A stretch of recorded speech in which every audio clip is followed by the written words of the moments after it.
Salut les amoureux et amoureuses de foot, pour débuter cette revue de presse, The Mail rapporte que le président de la Liga, Javier Tebas, a lancé une nouvelle attaque contre le Paris Saint-Germain, réitérant publiquement que les géants français devraient être sanctionnés pour leur utilisation frivole des finances. Jude Bellingham a insisté sur le fait qu'il pouvait nouer un partenariat parfait avec Declan Rice à la Coupe du Monde.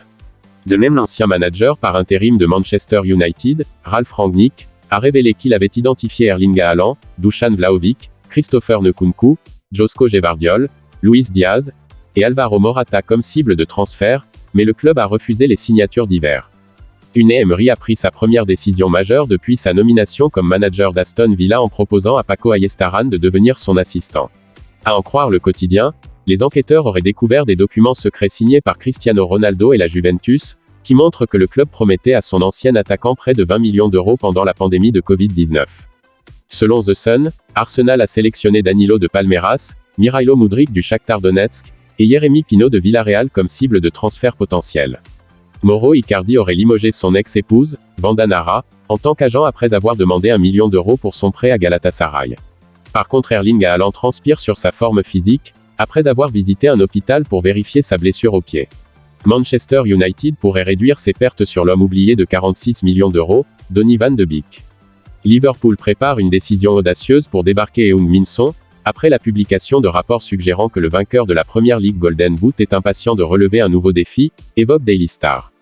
D'après Daily Express, Tottenham serait prêt à payer 30 millions d'euros pour le milieu de terrain de la Juventus, Weston McKennie, alors qu'Antonio Conte cherche à ajouter à son milieu de terrain. Daily Mirror fait savoir que Thierry Henry a révélé que son ancien coéquipier, Zinedine Zidane, était le prochain manager de l'équipe de France.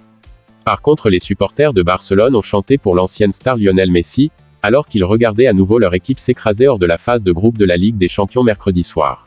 Philippe Coutinho devrait être exclu de l'équipe brésilienne pour la Coupe du Monde le mois prochain en raison de sa mauvaise forme pour Aston Villa. À en croire Daily Mirror, Ellis Jange est devenu le principal candidat au poste de capitaine de l'Angleterre, si Courtney Lawes et Owen Farrell ne sont pas déclarés aptes à affronter l'Argentine dimanche. L'ancien président des États-Unis, Barack Obama, serait impliqué dans des pourparlers sur un accord pour acheter les Phoenix Suns au propriétaire en disgrâce Robert Sarver. Claudio Bravo a déclaré qu'il avait passé un temps merveilleux à Manchester City, affirmant que son passage au club avait été réussi dans tous les sens, explique The Independent. Selon les rapports de The Times, Tottenham Hotspur est prêt à offrir à Pierre-Emile Højbjerg un contrat amélioré pour récompenser le milieu de terrain pour ses performances impressionnantes cette saison. De même, Unai Emery espère amener une partie de son équipe de Villarreal avec lui en Premier League lorsqu'il prendra en charge Aston Villa.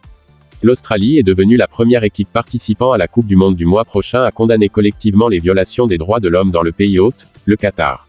Tandis que l'ancien entraîneur d'Emma Raducanu a révélé que sa décision de quitter l'équipe de soutien de l'ancien champion de l'US Open ce mois-ci était due à des drapeaux rouges qui ne pouvaient tout simplement pas être ignorés.